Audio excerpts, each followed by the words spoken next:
নমস্কাৰ সকলোকে মোৰ অন্যতম মিনি ব্লগলৈ আপোনালোকক স্বাগতম। আশা কৰোঁ সকলো ভালেই আছে। আজি ওলাইছোঁ নলবাৰীলৈ বুলি। এয়া মোৰ দাদা, জেঠাই, মা, ভাইটি নলবাৰীত এটা বিশেষ কামৰ বাবে। এইজনী হৈছোঁ মই। নলবাৰীলৈ গ'লে প্ৰণীতা ৰেষ্টুৰেণ্ট নোসোমোৱাকৈ থাকিব পাৰিনে ৰাইজ? সকলোৱে জানে। তাত একাপ আমি চাহ খালোঁ। ইফালেৰে আহিলে কেতিয়াবা সোমাব ৰাইজ। এইখন হৈছে নলবাৰী কলেজ। নলবাৰী কলেজৰ অডিটৰিয়ামতেই মোৰ সেই বিশেষ কামটি আছে। বিশেষ কাম মানে ক'বলৈ গ'লে এটি এৱাৰ্ড শ্ব'।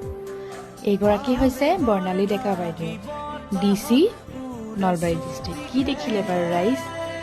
হয়, আপোনালোকৰ আশীৰ্বাদত আজি মই নেশ্যনেল স্মেশ্বিং টেলেণ্ট এৱাৰ্ডটি গ্ৰহণ কৰিবলৈ সক্ষম হৈছোঁ। অনুষ্ঠানটো পাতিছিলে US আৰ্ট গেলেৰী উপাসনা শৰ্মা বাইদেৱে। বৰ ভাল লাগিল। এইগৰাকী হৈছে সেই বাইদেউগৰাকী। আমিও এনেকৈ ফটো তুলিলোঁ।